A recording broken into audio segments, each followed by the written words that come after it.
The late 18th century was a time of great turmoil in the world. For the first time in history, the Western world began to define itself into clear groups of people with rights as individuals. The 18th century also saw the peak of efficiency and cruelty of the transatlantic slave trade at approximately 6.5 million slaves transported between 1700 and 1800 alone. This made up over half the total amount of slaves transported in the centuries the slave trade was in operation.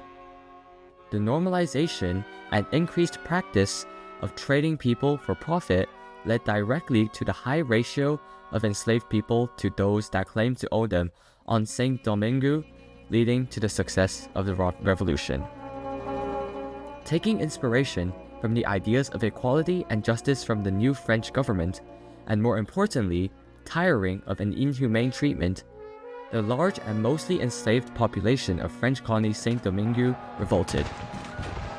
This was the highly complex and influential Haitian Revolution.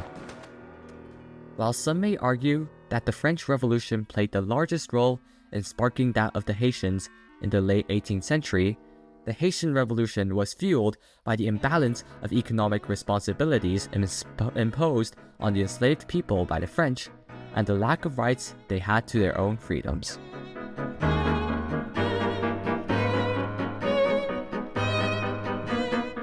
Saint-Domingue was an extremely rich and valuable colony for France as it grew between 1/3 and 1/2 of the sugar and coffee consumed in Western Europe. This colony took up the western coast of the island of Hispaniola. The eastern part of the island was under Spanish control and later became the Dominican Republic. The agriculture was done almost solely through large-scale intensive plantations and hundreds of thousands of enslaved Africans. These slaves made up the bottom of the social structure, and about 90% of the population, numbering approximately 500,000 people. Unfortunately, they were considered nothing more than property and legally could not own land, obtain an education, or even buy their freedom. Moving upwards, there are the emancipated or free people of color. These numbered at approximately 30,000 and were either born as free, mixed-race people or emancipated early in their lives. These were known as the gens de couleur libres.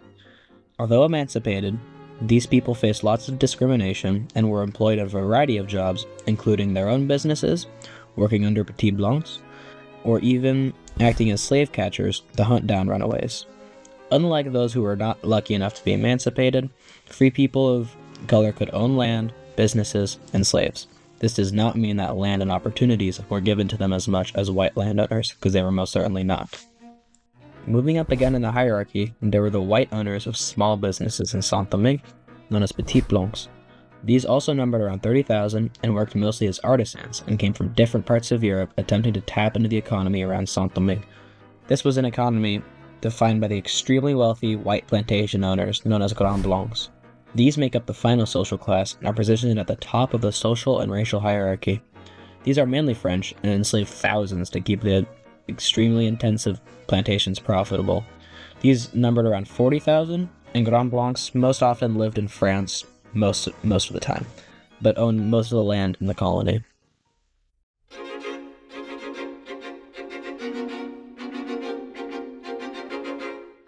While not the reason for the Haitian Revolution, the French National Convention and the revolution that preceded it provided much of the structure and inspiration for the demands of the revolutionaries.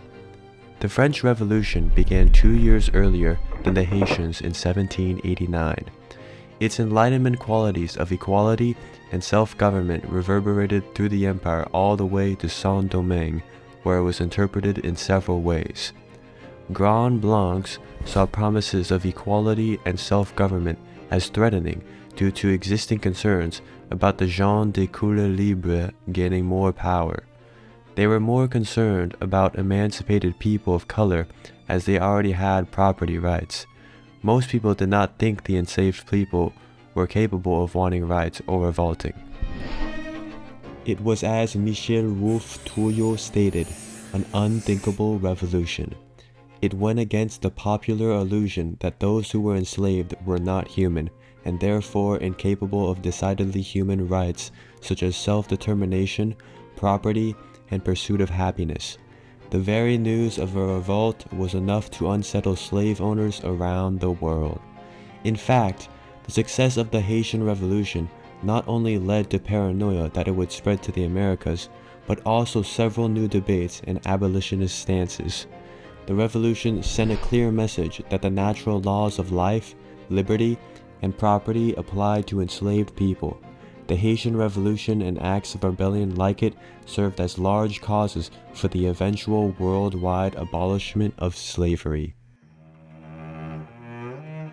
The slaves and the gens de couleur libre more importantly saw the promises of equality as validation of themselves as equals in French society.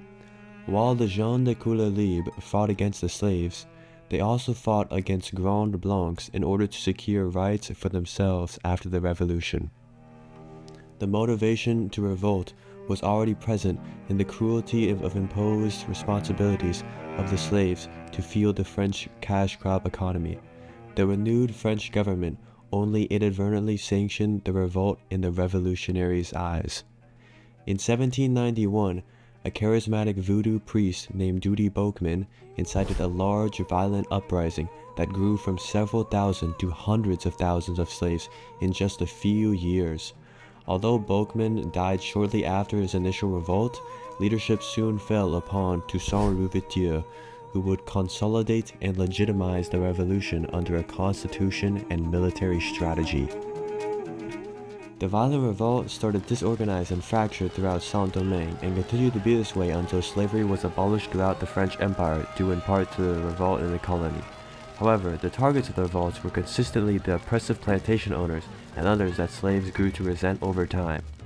After slavery was abolished, Toussaint Louverture managed to unify the fractured colony and negotiate with France for partial autonomy and the right to govern themselves under the laws they chose in their constitution drafted in 1801, 3 years before their independence. This led to a sort of tenuous relationship between the estranged colony and the European power in which Saint-Domingue still supplied France with luxury goods and helped in its wars against Britain. Although not yet independent, the responsibilities previously imposed on an enslaved population became far more, but not entirely, balanced with rights that they won for themselves. Rights that they had earned not because the French had told them they could, but because they were emboldened to act on ambitions they harbored long before the French Revolution. Several months after the Constitution was signed, Napoleon sent a force to put Saint-Domingue under stricter French control and perhaps reinstate slavery, as the consulate had done in Guadeloupe. In a letter Napoleon sends with his brother-in-law, he states that the constitution you made, while including many good things, contains some that are contrary to the dignity and sovereignty of the French people, of which Saint-Domingue forms only a portion. Showing that Napoleon not only does not recognize their constitution, but also the devolutionary powers, and by extension, the rights awarded to them by the previous French government. After 2 years and the imprisonment and death of Toussaint Louverture, Saint-Domingue was declared independent by Louverture's successive generals, and the French were forced out. The new nation became the second independent country in the Western Hemisphere, the first independent country in the Caribbean, the first black republic in the world, and the only truly successful slave revolt in history. The country was named Haiti. However, after the French defeat and eventual recognition of Haiti as a country, Haiti was forced at gunpoint and threat of invasion by France to pay reparations for the revolt in 1825. The payment was 150 million francs, and the final payment, according to the New York Times, was made in 1947. A debt that was so great that it remains a large cause for Haiti's current poverty and instability. Before the revolution, the masses enslaved to Saint-Domingue had next to no rights. They were not allowed property, self-determination, nor the ability to govern themselves in a way that they chose. Their imposed responsibilities were towards people that did not look like them, live like them, or think of them as more than property.